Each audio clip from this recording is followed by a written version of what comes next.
You need to be able to think critically in order to make good decisions and solve problems, which is important for your personal and business success. Learn to recognize and get rid of your biases, question your ideas, listen to different points of view, and strengthen your mental health. This book gives you the tools you need to reach your goals and do well in every part of your life. It's great for students, workers, and anyone else who wants to improve themselves. Part 1. An Introduction to Thinking Critically. Have you ever thought about why some people handle life's problems so easily, while others have a hard time making even the simplest choices? The answer lies in being able to think critically. This skill can change your life and help you reach your full career and personal potential. But what is critical thinking, and why is it so important in our fast-paced, information-rich world? A lot of people get critical thought wrong. It's not about being argumentative or dismissive of other ideas. Instead, it's a structured way of thinking that involves breaking down material into its parts and putting them together in a way that makes sense. It's the ability to calm down from your initial responses and look at things objectively, taking into account different points of view and possible results. A lot of people are wrong when they say that critical thinking is something you either have or you don't. This is not at all true. You can get better at critical thinking over time, just like a body gets stronger when you work it out regularly. By getting better at it, you'll be able to handle difficult situations, make smart choices, and face life's risks with more confidence.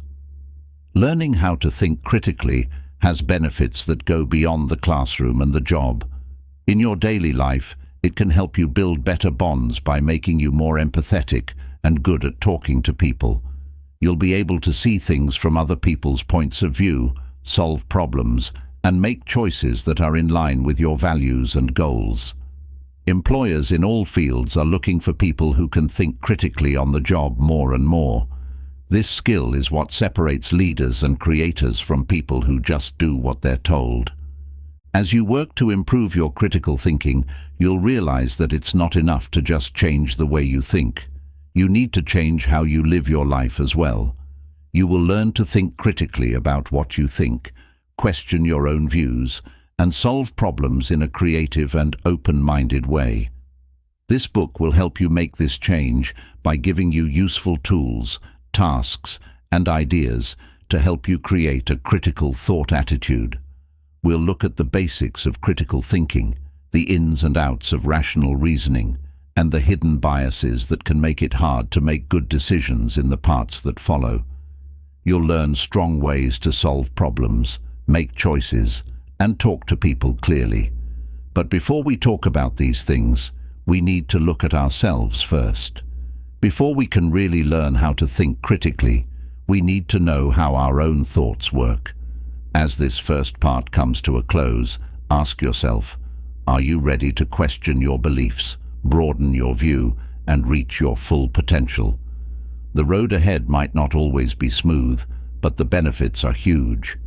We'll start the next part by looking into the interesting world of your thought habits.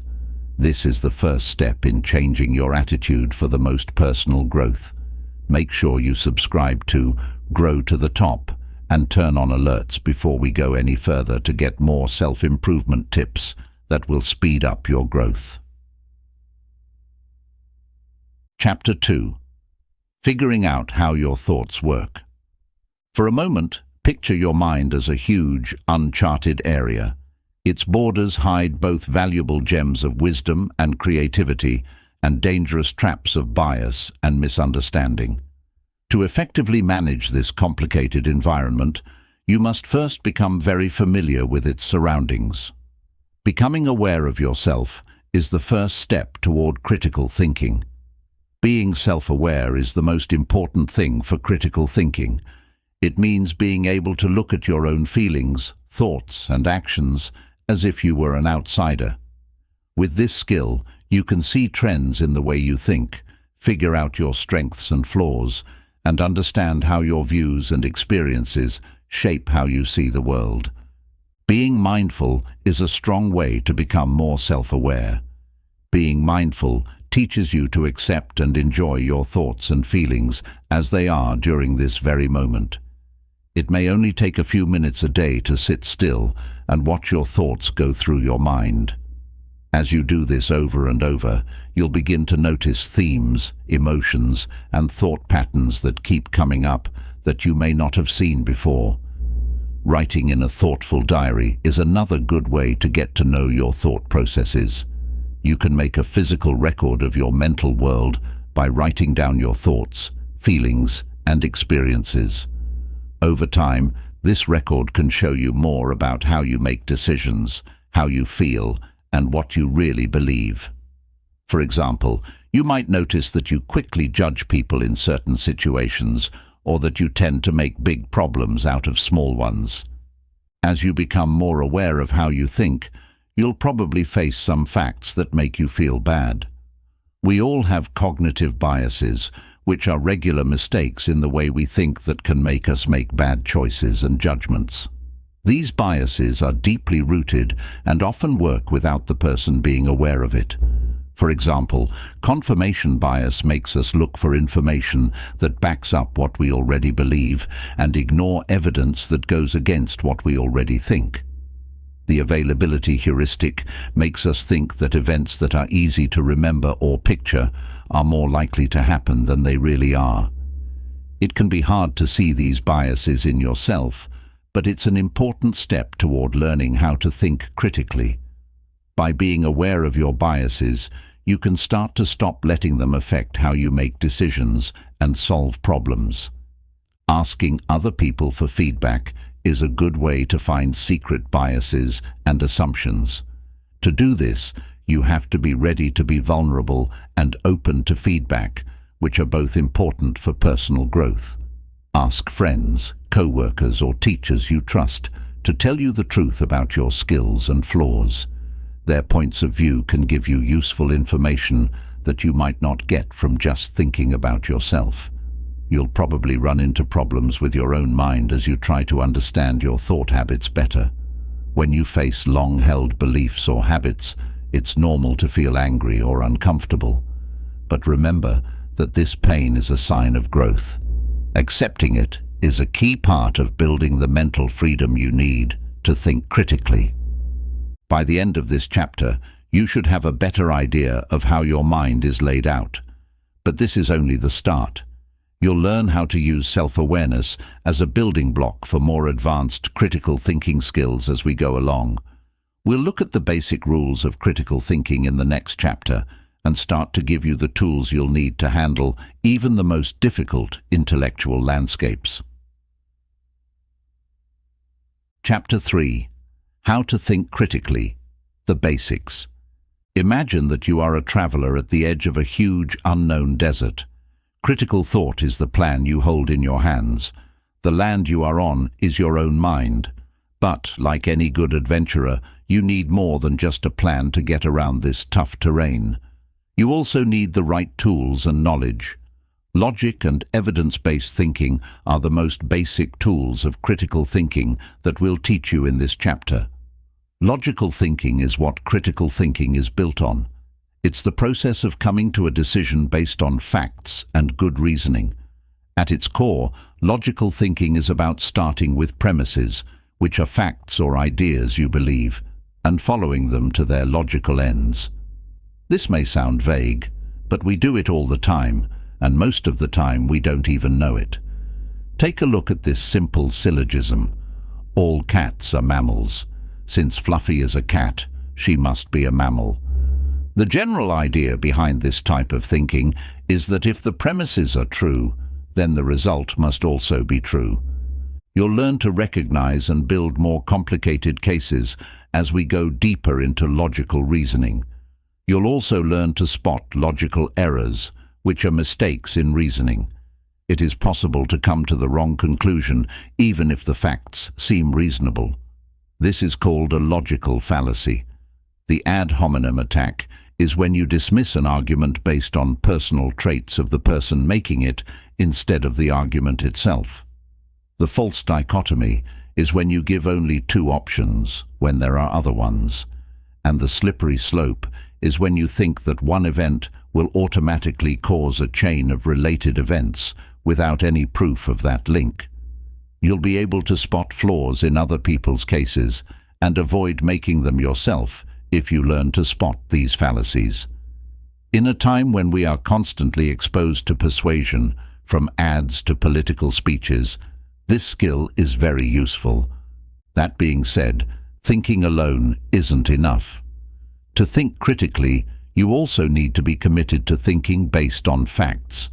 This means that you should base your opinions on facts and data that can be checked, not on your own feelings, views, or stories. It means looking for reliable sources of information, judging the strength of the evidence, and being ready to change your mind when you see new, strong evidence. To develop this evidence-based way of thinking, you need to work on being curious, open-minded, and intellectually humble. We ask questions, look for new knowledge, and look at things from different points of view because we are curious. Being open-minded means we can think about ideas that might go against what we already believe. Knowing that we don't know everything and that we can learn from others, even if we don't agree with them, is an important part of intellectual humility. These ways of thinking are the building blocks of what we might call a critical thought approach. Being in this frame of mind means being open to questioning beliefs, even your own, having a healthy skepticism toward claims that don't have proof, and wanting to keep learning and growing.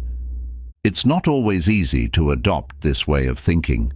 To do this, we have to leave our comfort zones, face our views, and sometimes admit that we were wrong. But the benefits are huge. If you can think critically, you'll be better able to deal with complicated problems, make smart choices, and connect with people who have different points of view. By the end of this chapter, you should have a good understanding of the basic rules of critical thinking. You know how important it is to use logic and facts to make decisions, and you're working on the traits you need to have a critical thinking mindset. But it's not enough to just know these rules. To really get good at critical thinking, we need to learn how to use these skills when our own cognitive errors get in the way of clear thought. Cognitive biases are an interesting topic. In the next chapter, we'll learn strong ways to beat them and explore how they affect the way we think. Chapter 4. How to get past cognitive biases. Imagine you're playing chess and are sure of your plan.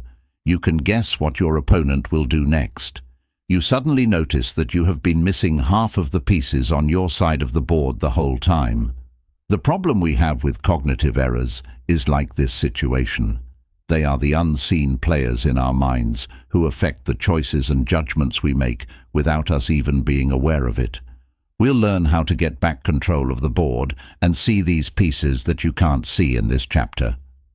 Cognitive biases are regular mistakes in the way we think that affect how we judge and make decisions. These things aren't bad traits or signs of low intelligence. They're just how our brains try to make understanding knowledge easier. These mental tools, or heuristics, help us a lot in everyday life, but they can get us lost when we need to think critically about something complicated. One of the most common types of bias is confirmation bias, which is when we look for, understand, and remember information in a way that supports what we already believe. That's why we quickly accept evidence that backs up what we believe and question or ignore evidence that goes against what we believe. If you think a certain diet is best for your health, for example, you might be quick to share articles that back up your opinion while ignoring or criticizing studies that say otherwise. The grounding effect is another common bias. This is when we make decisions based too much on the first piece of information we see. This is why the car's starting price, even if it's just a guess, can have a big effect on the talks. The availability heuristic is another bias that makes us think that events that are easy to remember or picture are more likely to happen than they really are. This is why many people are more afraid of plane crashes than car accidents, even though car accidents are generally more risky.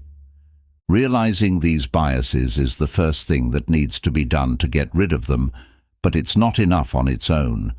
We need plans to fight back against their power. One strong strategy is to actively look for information that goes against what you already believe. You don't have to change your mind about everything, but you should give other points of view serious thought. Take a look at news sources or think leaders who have different views than you do, and have polite conversations with people who disagree with you. You're not supposed to win fights. The point is to learn more. Mindfulness is another good way to deal with problems. This means consciously thinking about other possible results or reasons for a problem. When you're about to make a decision, stop and ask yourself, what other options am I not taking into account? This simple question can help you think of new ideas and stay away from the problems that come with being too narrow-minded.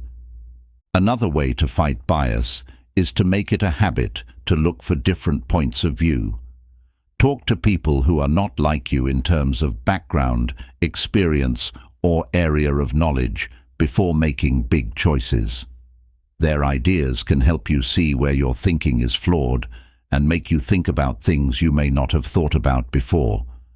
It's also important to develop intellectual humility, which means realizing that you don't know everything and can learn from others. For this reason, it's easy to say you were wrong and change your mind when new information comes to light. Remember that changing your mind is not a sign of weakness. It shows that you have grown and become more mature. It's possible that your mind will fight you as you try to get rid of cognitive flaws. Our beliefs are deeply rooted, and questioning them can make us feel bad or even dangerous. But this pain means you're pushing yourself out of your mental comfort zone, which is where real growth takes place. You should have a good idea of common cognitive flaws and ways to fight them by the end of this chapter. Your mind is becoming more flexible and open, which is important for being able to see things from different points of view. But being aware of assumptions and being able to think in different ways are only two parts of critical thought. We need to use these skills to solve problems in the real world in order to really learn them. Will you put your new skills and knowledge to the test? In the next chapter, we'll look at some good ways to solve problems and learn how to approach difficult problems in a methodical and creative way. You'll learn how to break problems down into parts that are easier to handle and come up with creative answers. Things are about to get harder and better in the game. Chapter 5. Techniques for solving problems that work. Picture yourself in front of a huge, tangled knot. At first glance, it looks too complicated to understand, with no clear start or end. This knot is a metaphor for the hard problems we face in life. They are scary, complicated, and seem impossible to solve. But if you know how to do it right, you can get out of even the most complicated knots. We'll look at great ways to solve problems that will change the way you deal with problems in this chapter. To solve a problem well, you must first be clear about what the situation is. What seems to be a single problem is often actually a group of problems that are all linked. You can start to see possible answers more clearly if you break the bigger problem into smaller, easier-to-handle parts. This method, called problem dissection, is like taking out individual threads from our knot. After figuring out what the main parts of the problem are, it's time to gather information. This step is very important, but is often missed. A lot of people try to solve problems right away, without fully knowing them, which makes the answers less useful. When you're getting information, make sure you look at things from a lot of different angles. If you can, talk to experts, and look for patterns or trends that might help you figure out what's causing the problem. Now that you have a good idea of the problem, and the necessary knowledge, it's time to think of possible answers. This is where your imagination comes in. It's helpful to think of ideas before you start writing. For brainstorming to work, people need to stop judging each other at first and just start coming up with ideas, no matter how crazy they sound. Remember that sometimes the most creative ideas come from things that seem completely crazy. After making a list of possible options, it's time to judge them. For this, you really need to be able to think critically. Think about the pros and cons of each option, as well as their viability, possible results, and unexpected effects. You should be as neutral as you can at this point, and not let your personal tastes or views get in the way. Choose the most likely answer and make a plan for how to put it into action after giving it careful thought. Break the problem down into steps that can be taken. Give people jobs to do if you're working with a group, and be clear about when things need to be done. But understand that implementing a solution is not the end of fixing a problem. It's important to keep an eye on the results and be ready to change things if necessary. Being able to frame a problem is one of the most effective ways to solve it. The way we describe a problem can sometimes make it harder to solve. We might find creative ideas we hadn't thought of before if we look at the problem from different points of view. As you learn how to solve problems, you'll probably run into problems. You could feel trapped, stressed, or angry. Don't forget that these feelings are normal parts of the process when they happen. For now, step back and give your mind some space. Then, come back to the process with new eyes.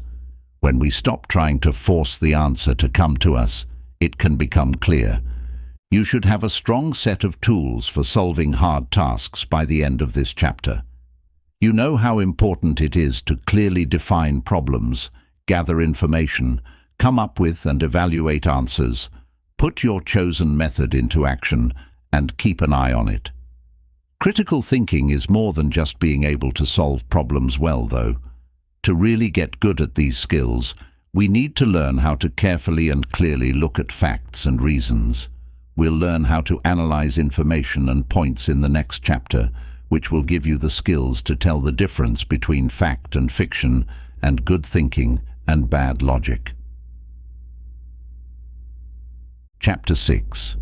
Looking at facts and arguments. Imagine that you are an agent investigating an intellectual crime.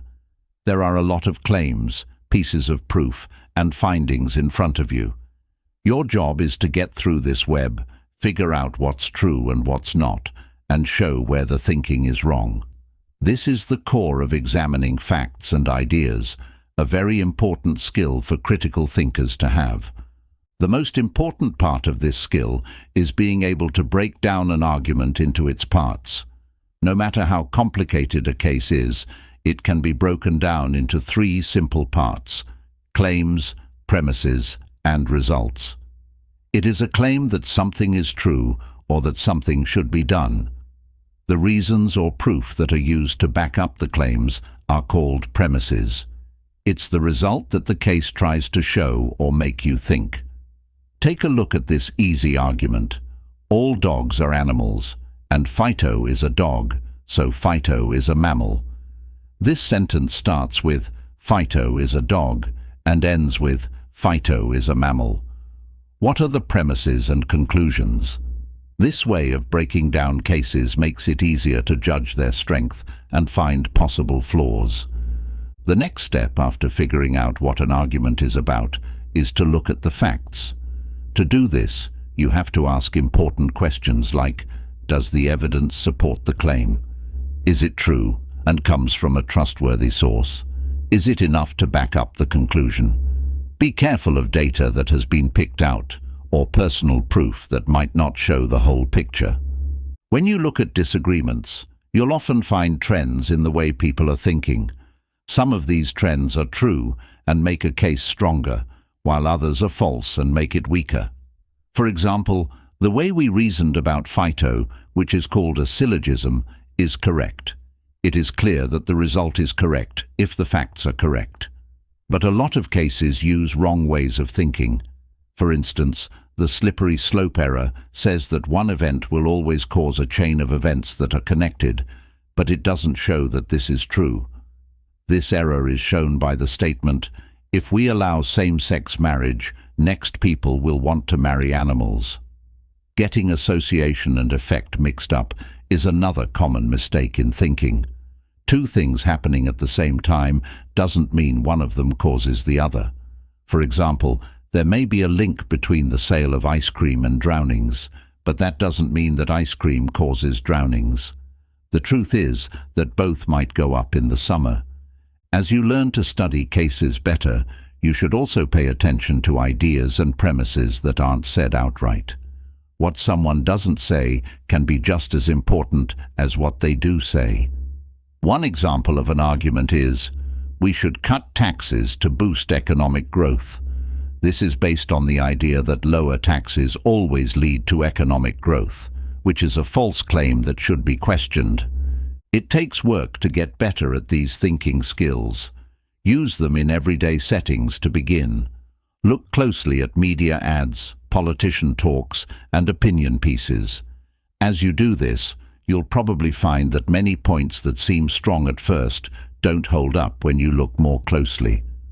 Remember that the point of this analysis isn't to win debates or show that other people are wrong. Instead, it's to help you understand complicated problems better and make better decisions. By improving your critical skills, you'll be better able to sort through the huge amount of information we all deal with every day and find the useful information among the false claims. Now that this chapter is over, you should have more faith in your ability to analyze and break down points. You know how important it is to find claims, premises and conclusions, as well as to look at data and spot common patterns and mistakes in thinking. But in a world that is becoming more and more linked, critical thought is more than just studying individual points. Different points of view need to be taken into account, and ideas from different points of view need to be put together. In the next chapter, we'll talk about ways to engage with different points of view, develop understanding, and make decisions based on more than one point of view. Chapter 7. Dealing with different points of view.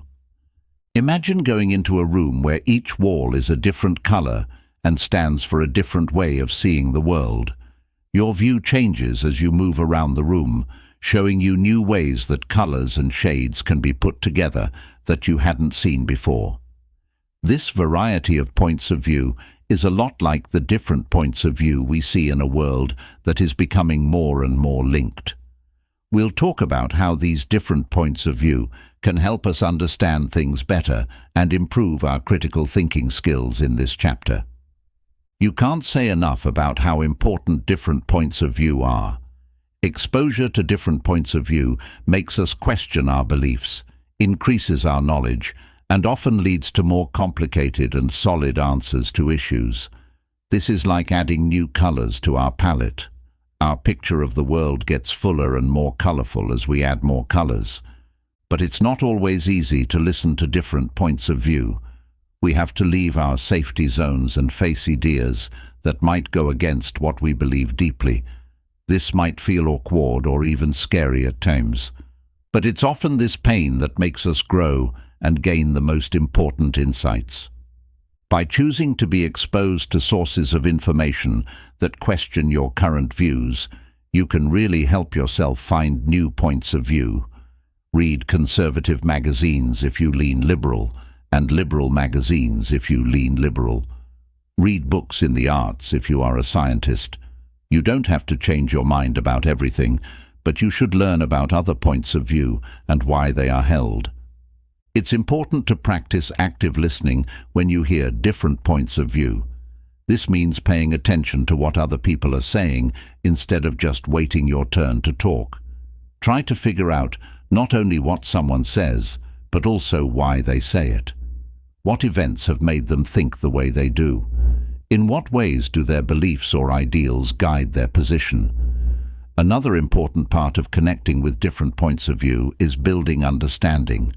Empathy lets us see things from someone else's point of view, even if we don't agree with what they think.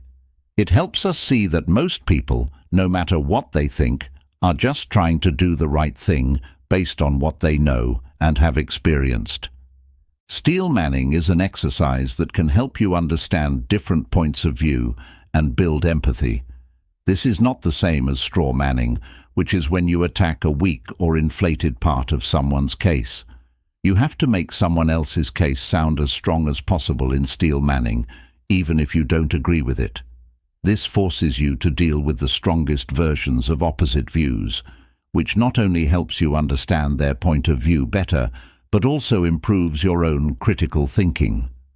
Thinking about things from different points of view will help you make better decisions as you get better at exploring them.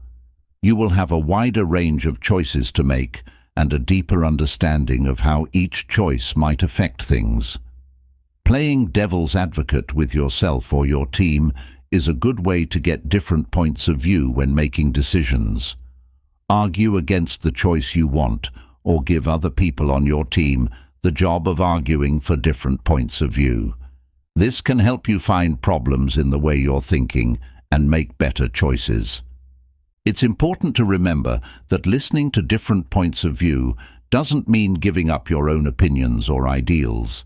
The goal is not to reach a dull agreement where everyone sees their point of view as acceptable. Instead, it's about getting a better understanding, questioning your beliefs, and coming to more well-thought-out views. By the end of this chapter, you should have a better understanding of how important different points of view are and some useful tips for interacting with them. You know how important it is to actively listen, develop understanding, and think about things from different points of view when making decisions. But considering different points of view is only one part of making good decisions. To really get good at this important skill, we need to learn a variety of ways to make decisions that can help us through even the hardest ones. We'll talk about powerful decision-making techniques in the next chapter. These techniques will help you make clear and wise choices in all kinds of situations, even when you don't know what to do. Chapter 8. How to make good decisions for success. Imagine that you are at a fork in the road, with many tracks leading in different directions. There are a lot of decisions that could be made, and the future is clouded with doubt. This is what decision-making is all about. Picking a way to move forward when you don't have all the facts or know what will happen. We'll talk about ways to help you get through this tricky area with confidence and knowledge in this chapter. An important part of making good decisions is the process, not just one time of choice. It starts with making the choice clear and getting the information that is needed. This may seem like a no-brainer, but a lot of bad choices are made because people don't properly frame the problem or gather enough information. Take the time to make sure you know everything about the choice and have all the information you need. After getting information, you need to look at your options and decide which one is best for you. You need to be able to think critically about this. Think about the short and long-term effects that could happen with each choice. What are the good and bad things about it? What do you want, and what do you value about these choices? Don't just think about the clear options. Also think about unique options that might not be obvious at first. An effective way to weigh your choices is to use a decision grid. To do this, write down your choices and the factors that matter for the choice. Then, rate each choice based on these factors. This can help you compare your options accurately and find the one that best fits your needs. Keep the balance between reasoning and instincts in mind as you think about your choices.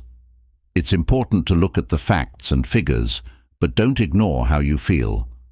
A lot of the time, intuition comes from subconsciously recognizing patterns in things that have happened in the past.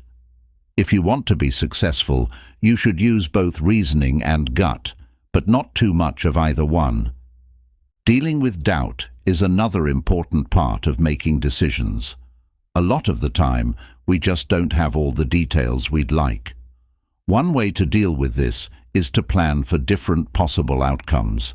To do this, you have to imagine different possible worlds and think about how your choice might affect each one.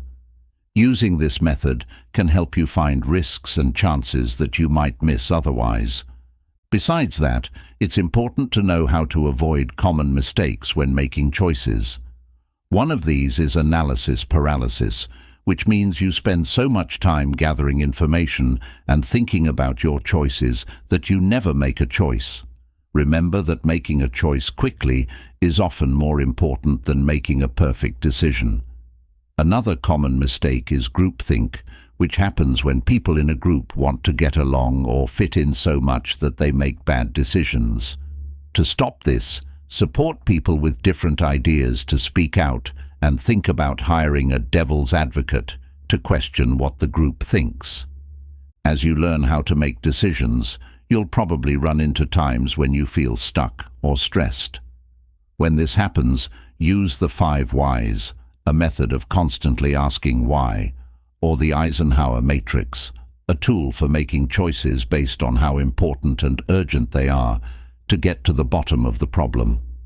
Changing the way you look at a problem can sometimes lead to big breakthroughs. Do not forget that these tactics are not meant to make your choices completely risk-free or certain. Instead, it's meant to help you make choices that are in line with your goals and beliefs. There will always be some doubt, even if you have the best way to make decisions. The important thing is to be okay with not knowing what will happen and be ready to change your plans as new information comes in. As we come to the end of this chapter, you should have a number of tools to help you make better decisions. You know how important it is to clearly define problems, gather information, think about your choices rationally, and deal with doubt. But being able to make good choices is only one part of the puzzle.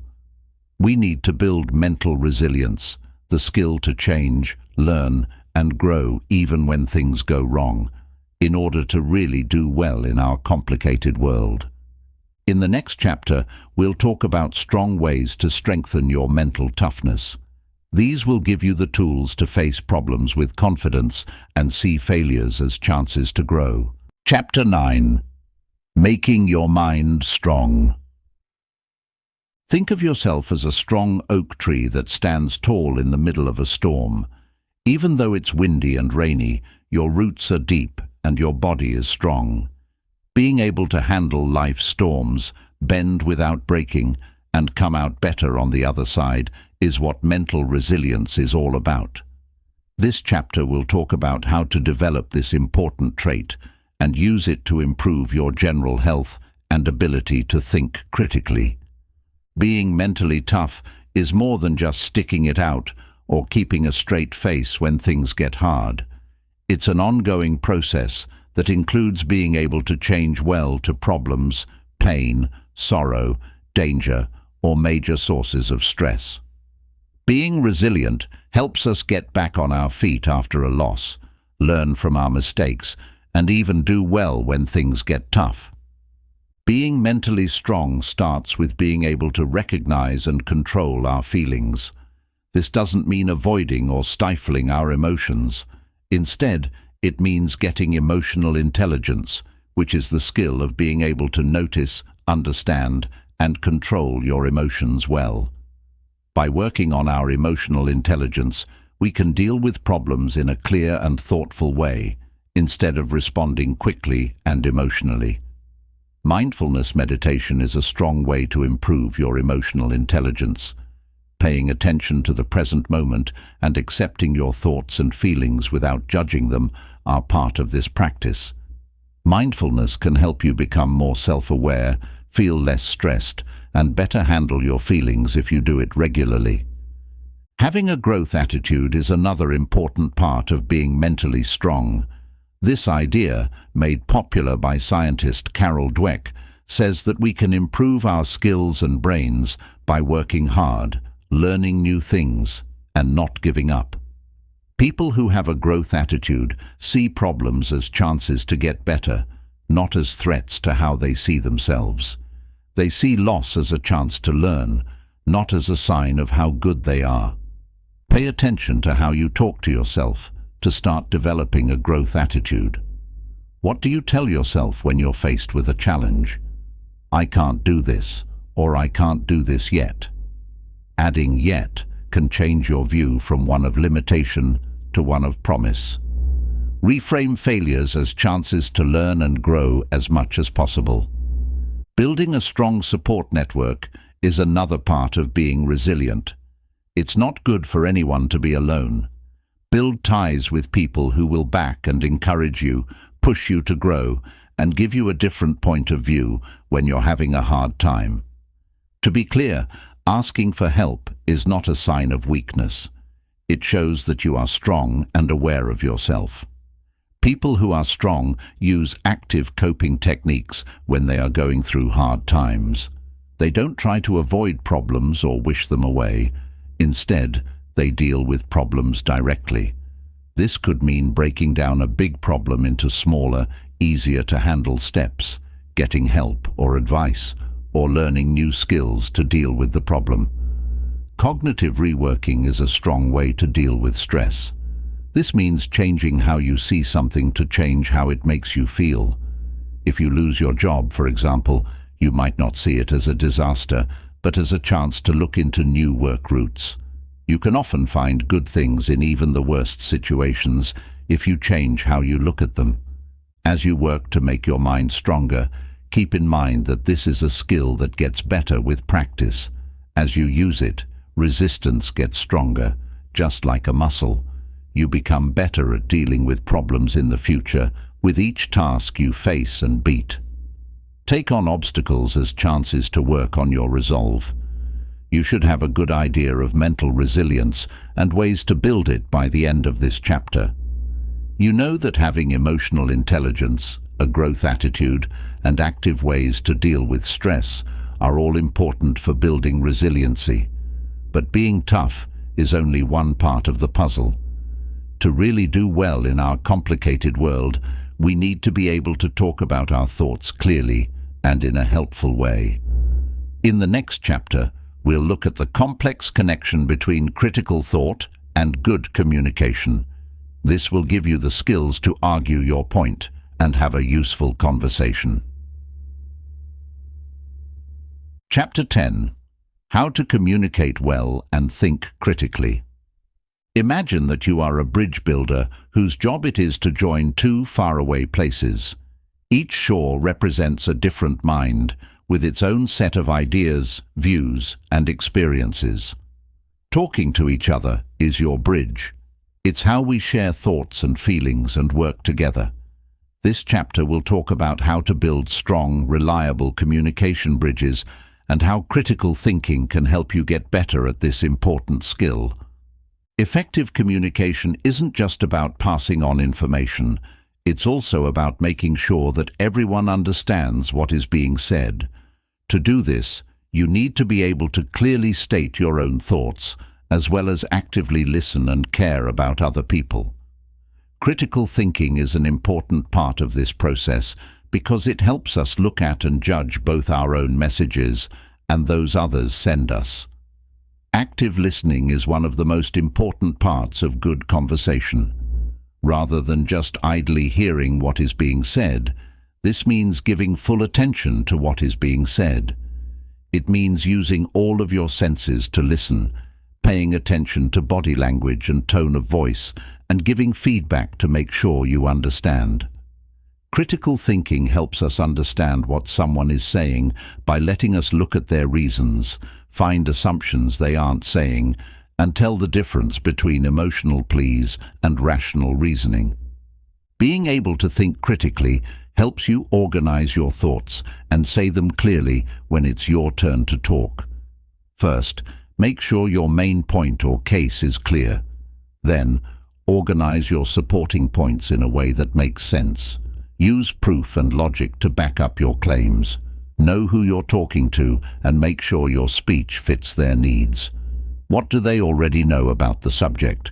What kinds of biases or worries do they have?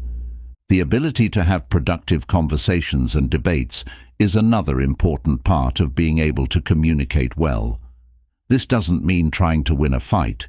It means working together to explore ideas and get a better sense of them.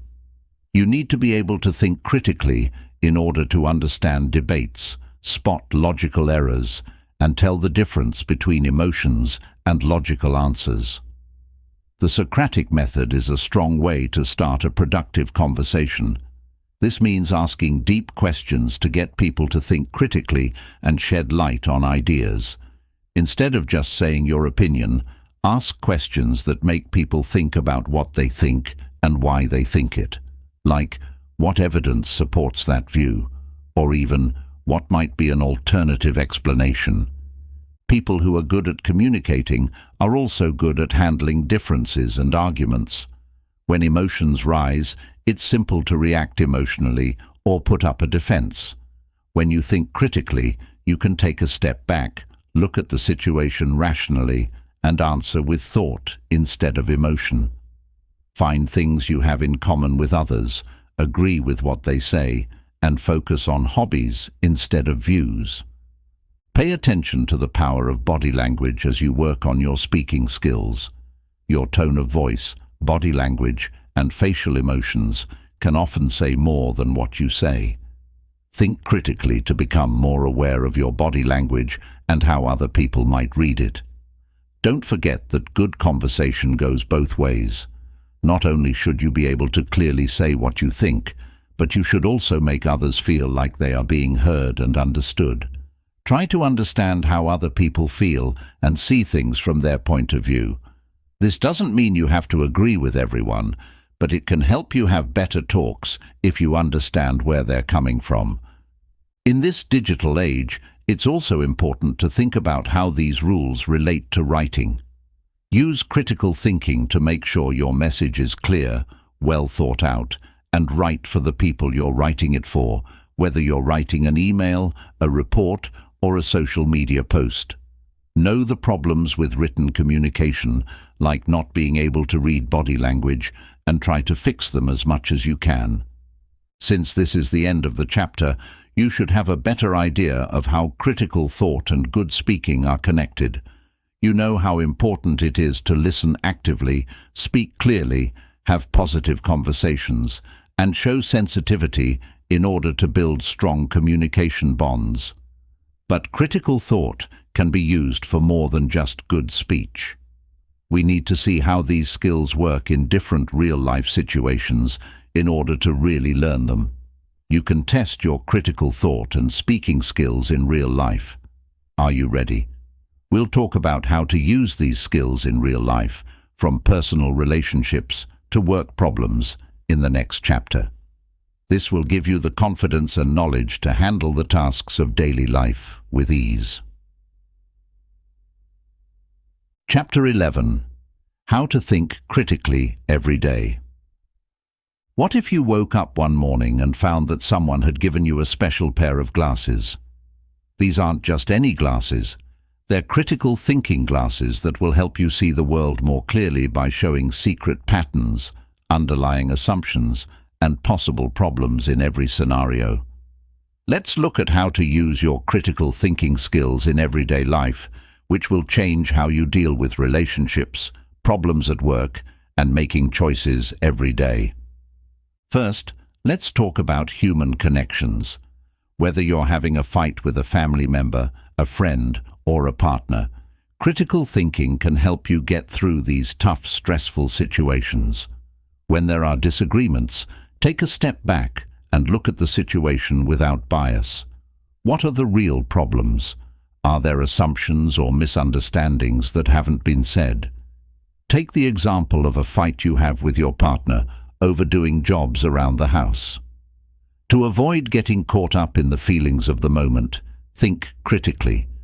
Look at how the ideas fit together. Is the problem really with the jobs, or is it that you feel ignored or overworked? Active listening will help you see things from your partner's point of view and make your own feelings and thoughts clear. Critical thought is just as useful in the job. Your ability to think critically can help you in the workplace, whether you're trying to solve a hard problem, make an important choice, or deal with the rules of the office. Begin by describing the issue clearly, collecting relevant data from various sources, evaluating it critically, and coming up with possible answers. Let's say, for example, that your team is having a hard time meeting project targets. Instead of rushing to fix things right away, use critical thought to get to the bottom of the problems. Is it because of a lack of resources, poor methods, or confusing goals? You're more likely to find long-lasting answers if you look at the problem from a lot of different angles. As customers and voters, we need to be able to think critically too. It's more important than ever to think carefully about the messages we get in this age of too much information and focused ads. When you read a news story, see an ad, or see a post on social media, ask yourself, where did this information come from? What kind of proof is given? Are there other points of view or explanations? For instance, don't just rely on product details or user reviews when you're thinking about making a big buy. Use critical thought to learn as much as you can about the product, compare it to other options, and think about the costs and benefits in the long run. In the same way, when judging political claims or policy plans, you should look beyond the bluster and at the facts and possible outcomes. Critical thinking can help you make better choices every day, no matter how big or small they are. You should use organized thinking when picking a job path, a place to live, or even just making plans for the day. Think about your choices, imagine what might happen, and be aware of your own ideas and biases. For example, don't just do what seems most important when you're planning your day. Take a close look at your goals. What tasks will help you reach your long-term goals the most? How can you make the best use of your time and energy? By making these everyday choices with critical thought, you can slowly move your life in a more deliberate way. Remember that using critical thinking in daily life doesn't mean worrying too much about small choices or getting stuck in analysis. It's about making it a habit to think carefully and systematically, which you can then use whenever you need to. Start small. For example, read one news story closely every day, or use organized problem solving to solve one problem at work every week. As you get better at using critical thought in everyday situations, you'll probably come across moral problems and ethical issues. There aren't always clear answers to these kinds of questions, but critical thinking can help you get through them more clearly and with more confidence. In the next chapter, we'll learn more about the interesting world of making moral choices and give you the tools you need to handle even the toughest moral problems. Chapter 12. Ethical things to think about. When doing critical thinking, imagine that you are in front of a large fabric that is made of threads that are all different colors and textures. The complicated web of moral concerns that guide our choices and actions is shown by this weaving. To be a critical thinker, you need to do more than just look at this fabric and enjoy it. You need to understand its complex patterns and how each thread fits into the bigger picture of ethics. We'll look at how critical thinking and ethical reasoning work together in this chapter. This will give you the tools you need to handle moral issues with honesty and clarity. To find out what is right or good in a given case is what ethical thinking is all about. In this process, moral questions at their core are considered, not just personal opinions or social rules. Critical thought is an important part of this process because it helps us make ethical decisions based on a thorough understanding of complicated situations and different points of view. Being able to spot ethical problems when they happen is one of the first steps in ethical thinking. To do this, you need to be morally sensitive or able to see the moral aspects of a situation. Critical thinking makes us more sensitive by pushing us to see beyond the obvious and think about how our actions affect other people. Think about a situation where you're offered a job that pays well, but the company does things that are bad for the environment. This may look like a simple job choice at first glance, but if you use critical thought, you would think about the moral consequences. What effects might this have on the environment? How does this fit with the ideals you hold dear? What are the effects on society as a whole of encouraging these kinds of practices? Once you know what the ethical problem is, you need to look at it in a structured way. This is where different moral theories can be useful. There are different ways to look at moral questions through these models. As an example, 1. The main goal of utilitarianism is to make as many people as happy or healthy as possible. 2. Sticking to moral rules or responsibilities, no matter what, is what deontological ethics is all about. 3. Virtue ethics is the study of how to develop moral character and values. 4. Care ethics puts a high value on loving relationships and meeting other people's wants.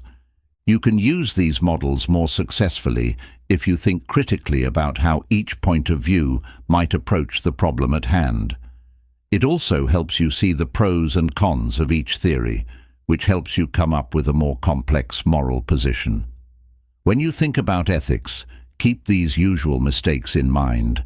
1 is moral relativism, which says that all moral points of view are acceptable.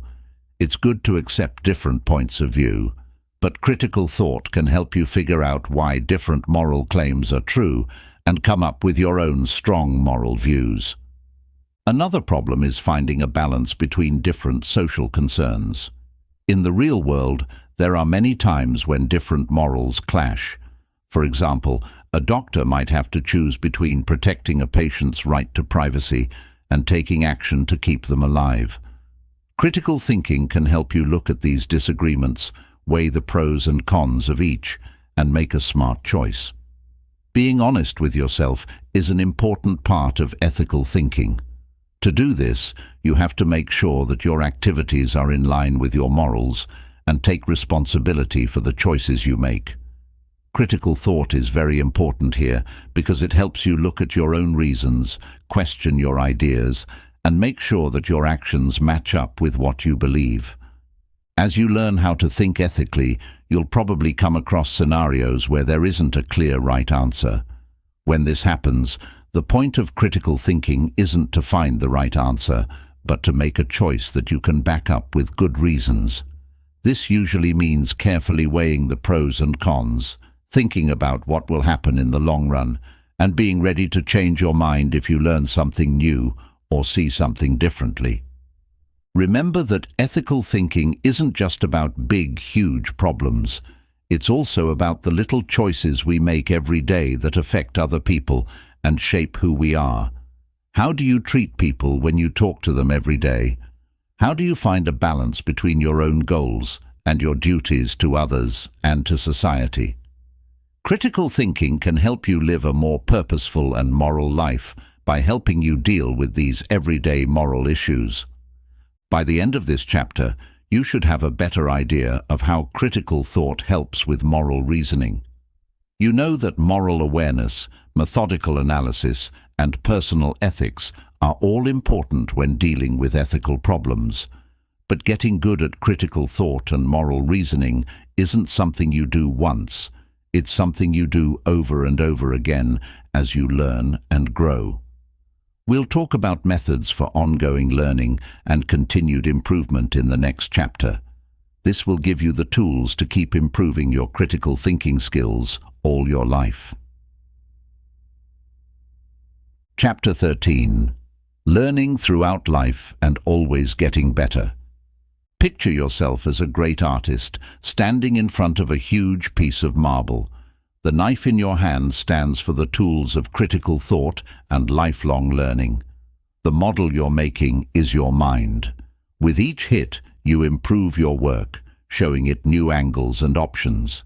The core of constant learning and continued growth is this process of changing and improving your mind all the time. You can keep learning how to think critically after you finish this book. In fact, it's only the beginning. To truly learn something, you need to keep practicing, stay curious, and be willing to grow. This part will talk about ways to develop an attitude of lifelong learning and keep your critical thinking skills sharp. Intellectual interest, or the never-ending desire to know more about the world around you, is at the heart of ongoing learning. Develop your interest by asking questions, learning about new things, and doubting what you think you know. Always look into things that aren't in your comfort zone. If you are a scientist, read about theory. If you are an artist, read about economics. This sharing of ideas can help you come up with new ones and improve your critical thought skills. Make your own way of learning that works for you. Setting aside time every day for reading, thinking, or skill-building activities could be one way to do this. Try out different ways to learn, like videos, online classes, and hands-on projects, to see what works best for you. Remember that the goal is not just to get more information, it's also to carefully consider new ideas and work them into the way you think. One strong way to keep getting better is to do intentional practice. This means pushing yourself just past what you think you can do, getting feedback, and then improving your skills based on what you learned. When it comes to critical thinking, this could mean taking on problems that get harder, looking for arguments that are tough, or asking other people to look over your reasoning. Start a daily critical thinking practice. For example, you could read and think about news stories, book or podcast arguments, or write in a journal about hard problems you face on a regular basis. Consistency is key.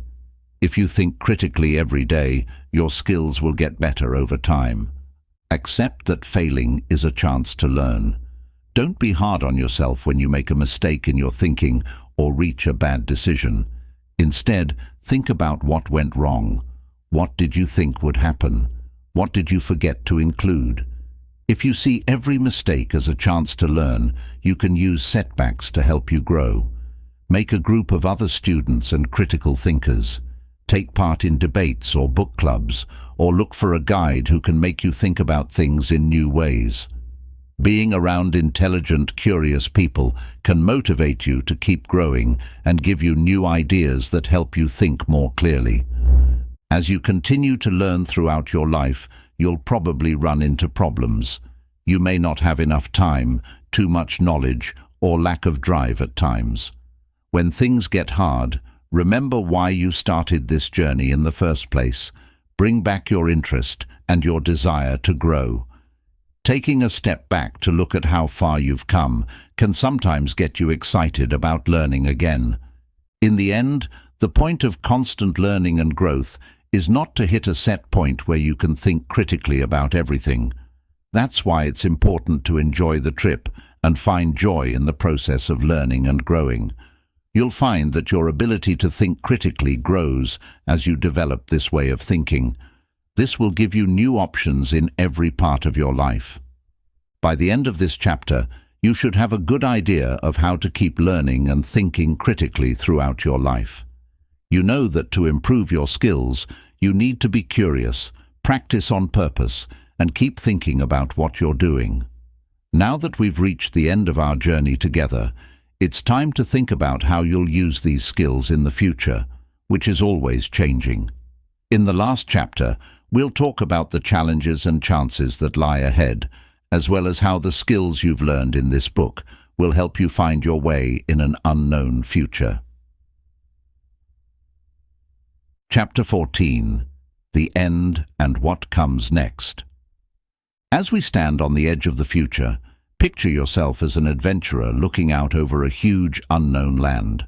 The road ahead is full of both hope and danger, technology breakthroughs, social unrest, environmental problems, and chances we can hardly imagine. The critical thinking skills you've learned in this book are your roadmap and guide for this trip. We'll go over the main ideas we've talked about so far, think about how to use critical thinking in your daily life, and look forward to the challenges and chances that lie ahead. The most important thing we'll talk about is how the skills you've learned will be your best friend as you face an unsure future. First, let's go over the main ideas of critical thought that we've already talked about. 1. Being aware of and questioning your own thought habits and biases. 2. With accuracy and clarity, analyzing facts and reasons. 3. Organized and creative ways of fixing problems. 4. Making choices even when you don't know what will happen with trust. 5. Getting your mind strong so you can deal with problems. 6. Being able to communicate clearly and have a useful conversation.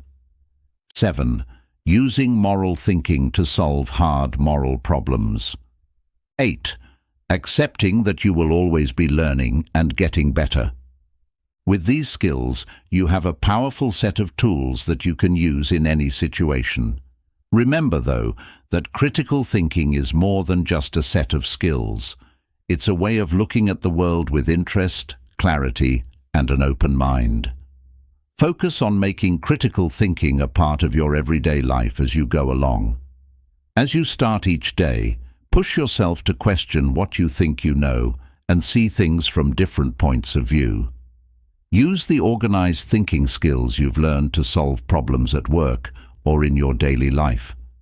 When you talk to other people, make sure you listen carefully and speak clearly. If you have to make a tough choice, think about all of your options carefully and how your decision will affect others. When we look to the future, we can see that critical thinking skills will be more important than ever. This is because of AI, robotics, and job markets that change quickly.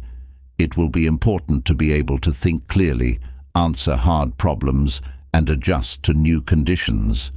We will need you to be able to think deeply about moral issues as we try to figure out the moral effects of new tools and social changes. Also, in a world full of both true and false information, your ability to look at claims, proof, and come to good conclusions will protect you from being manipulated and help you make smart choices. As the world deals with big problems like climate change, injustice, and new technologies, we will need people like you who can think critically to come up with new answers and make tough decisions. But the emotional growth and happiness it brings may be the most exciting part of your journey in critical thought. As you keep working on these skills, you'll feel better about the choices you make, be able to handle problems better, and be able to reach your goals. It will help you understand yourself and the world around you better, which will lead to new opportunities for personal and professional growth. Remember that learning how to think critically is an ongoing process that never ends. You can always find new problems to solve, new ideas to explore, and new skills to learn. Accept that you are always growing and learning. Your interest will lead you to the vast world of information and experience that lies ahead. Your critical thinking skills will help you find your way. As we come to the end of this book, I have one last thought for you. The skills you've learned aren't just for your own success. They can also make the world a better place. You can change people's minds, shape conversations, and help solve the most important problems of our time by thinking critically, speaking clearly, and using moral logic. As you turn the last page of this book and go out into the world, know this: you now have one of the most powerful tools people have ever made, the ability to think critically. Be smart about how you use it, do it often, and make a difference. The future is not set in stone, and you can change it for the better because you can think critically. You are welcome to start this journey of critical thinking. Go out there and think critically, act wisely, and always learn more. The world wants people with good ideas like you to lead the way to a better, more planned future.